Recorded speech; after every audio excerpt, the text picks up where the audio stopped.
Hey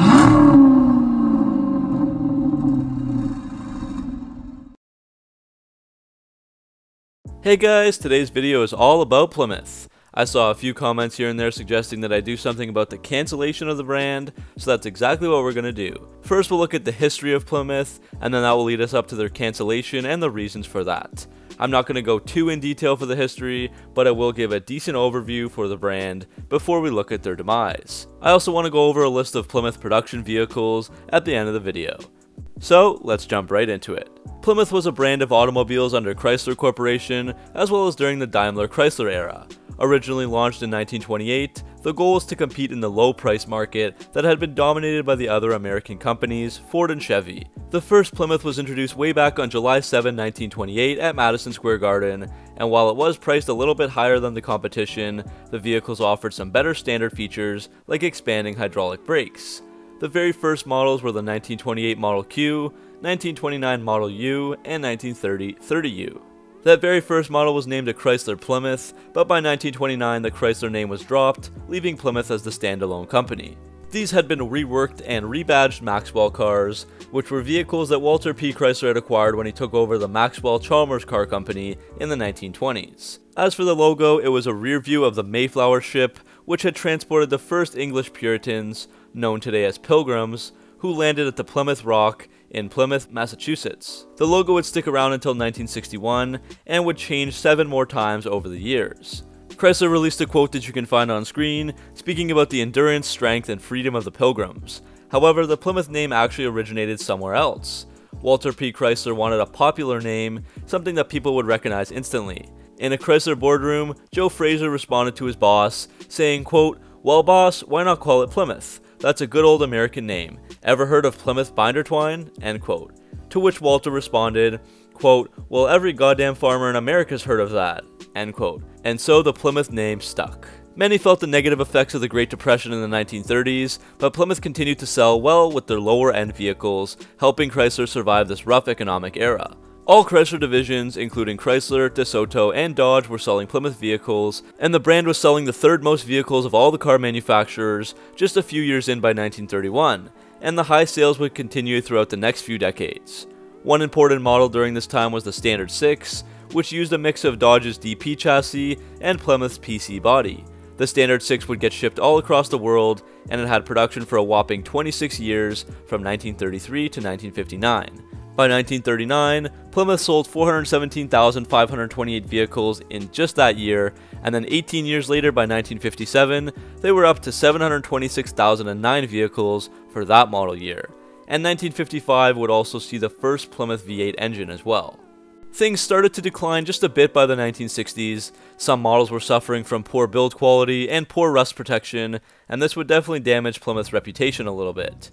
Chrysler also downsized their standard Plymouth model in 1962, which was a mistake as the competition did not do the same, and the consumers wanted bigger cars during this time, so this also impacted sales negatively. Some of the bigger name Plymouth vehicles during the 1960s and 1970s would include the Sport Fury GT, GTX, Barracuda, Roadrunner, and Duster 340. At the time of peak muscle car mania in the late 60s, Dodge released a program with different ads, brochures, a club, decals, and wearables for their Charger RT, Coronet RT, Dart GTS, Swinger 340, and Super Bee. In 1970, Plymouth set up a similar program called the Rapid Transit System, using the muscle cars that I described earlier, like the GTX, Roadrunner, Sport Fury GT, Cuda, and Duster 340. This system gave information on how to tune and modify your car, which equipment to use, special parts, and how to set up your car for racing. That involved many advertisements that really showcased these Plymouth vehicles as fast and badass muscle cars that were designed to go fast.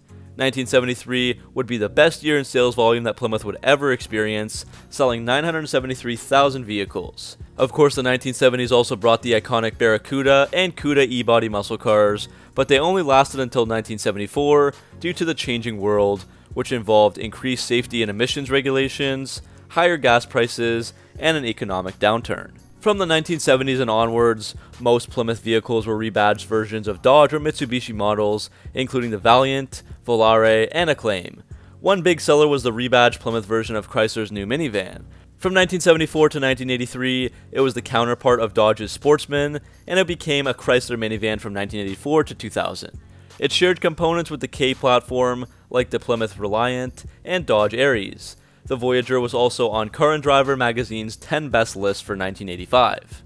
Also by the 70s, Chrysler had started repositioning Dodge as an alternative to Plymouth, reducing the prices between the two, and offering very similar compact vehicles under both names. This really began the demise of Plymouth, as Dodge was outselling them by 1982. The decline continued, and by 1990, Plymouth had no unique products of their own, as everything they sold was a rebadged version of another Chrysler vehicle, mostly Dodges and Eagles. So this is where we shift over to talk more about the cancellation and final years of Plymouth from 1990 to 2001.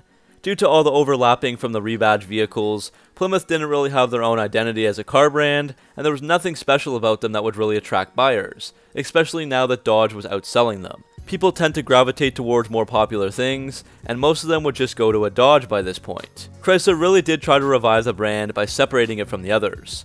First, they tried to reposition Plymouth where it started, as Chrysler's entry-level brand with lower-priced vehicles. That involved giving it a new sailboat logo, as well as releasing different commercials and advertisements that communicated the value of these vehicles to consumers. Chrysler also thought about giving Plymouth one of the LH platform sedans, an Accolade, but they never pulled the trigger. In 1998, Chrysler would discontinue the Eagle brand, but they had planned to expand Plymouth by adding different models to their lineup. Of course, by this time it was looking pretty thin. They had the Breeze sedan, Neon compact car, and Voyager and Grand Voyager minivans.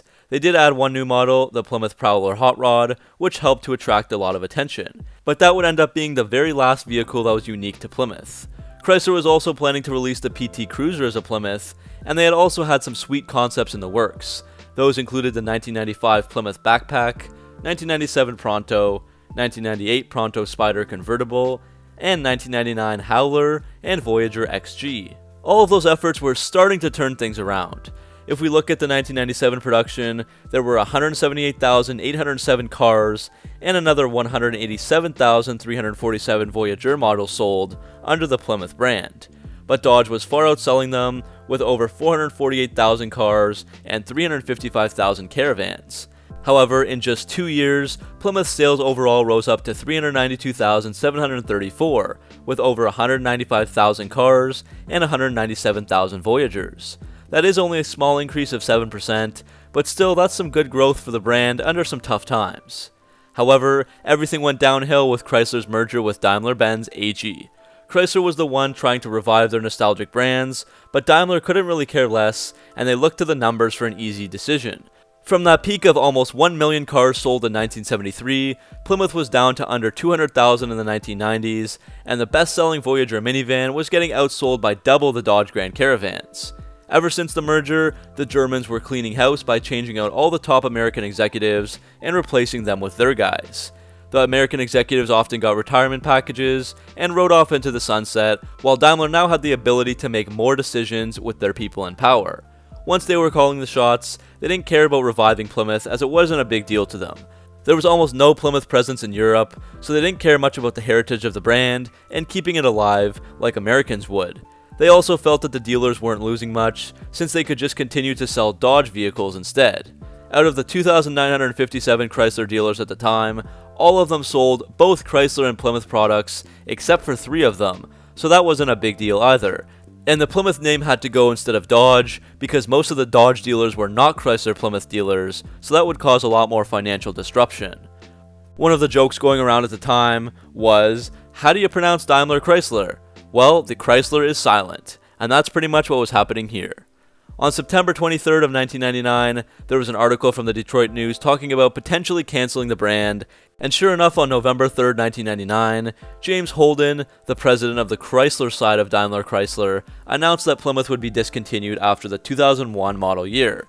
There was lots of talk about the cancellation, as Daimler Chrysler argued that this was a necessary move to concentrate their resources on their other brands. And after all, none of the assembly plants were Plymouth-only facilities, no employees lost their jobs, and all the Plymouth warranties would get covered at Chrysler dealers. James talked about their decision, saying, quote, "We have made the decision to broaden and further strengthen the Chrysler brand with new exciting cars. This eliminates often overlapping Plymouth brand models and further focuses all our brands. As we move forward with our global growth strategy, Plymouth, as a US brand only, did not contribute to that growth. This was an emotional decision because Plymouth will always be an important part of our heritage." End quote. So, Plymouth was on its way out. I want to take a look at the last few years before it was done. In 1996, Chrysler had announced the Plymouth Breeze, which was similar to the Dodge Stratus and Chrysler Cirrus models. Following the strategy of turning Plymouth into an entry-level name again, they would redesign the Voyager, but made it available as a base and SE model only for Plymouth. Plymouth had fully left Canada by 1999, as the Neon would become a Chrysler, and the Voyager name was dropped there entirely. By 2000, the Breeze ended production, and that was the last year for the Voyager in the US as a Plymouth. All the Voyagers built in December of 1999 and beyond would simply have become Chrysler Voyagers. The Neon would get sold as a Chrysler in Canada and other global markets, while the new Neons and Prowlers were still sold as Plymouths, and the sales dropped significantly. By the 2001 model year, only the Plymouth Neon was left. The Prowler became a Chrysler, and what would have been the Plymouth PT Cruiser simply became a Chrysler as well when it reached production. The very last Plymouth vehicle produced was a silver Neon LX, rolling out of the Illinois Chrysler factory on June 28, 2001. For that final year, there were a total of 38,657 Plymouth Neons produced, and after that, Plymouth was gone for good.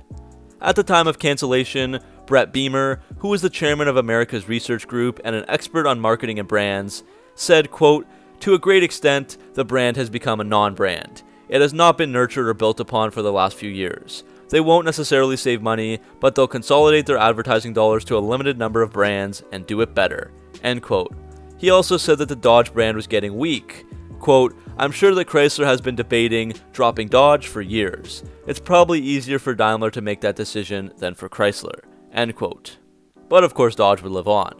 David Cole, a director of the Office for Study of Automotive Transportation at the University of Michigan, also spoke about some potential liabilities, saying, quote, "I think it makes sense, but it's not without risks. The greatest risk is probably for the Chrysler Plymouth dealers, who could lose some customers to competing Dodge dealers in the same market. Those dealers stand to gain, though, if the stronger support of the Chrysler brand helps their overall sales. So I think it makes sense, but it's not without risks.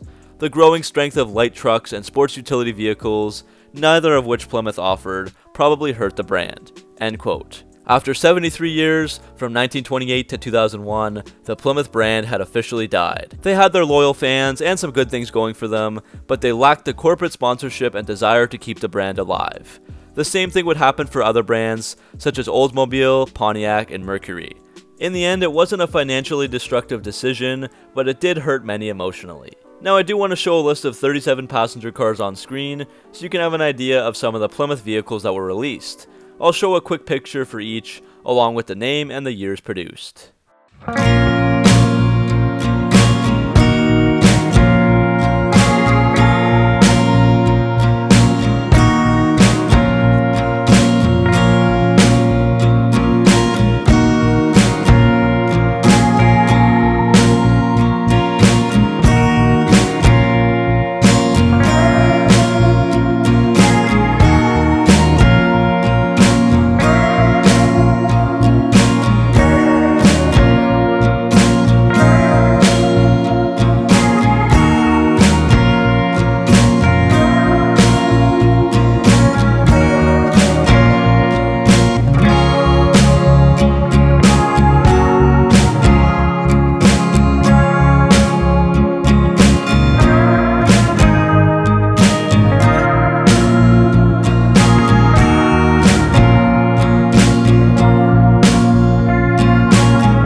So that's the end of the video, guys. Hopefully you enjoyed it. Were you a big Plymouth fan, and did you ever own any models? Let me know down in the comment section below. Thanks for watching, make sure to like and subscribe for all of your Mopar content, and I'll see you guys in the next video.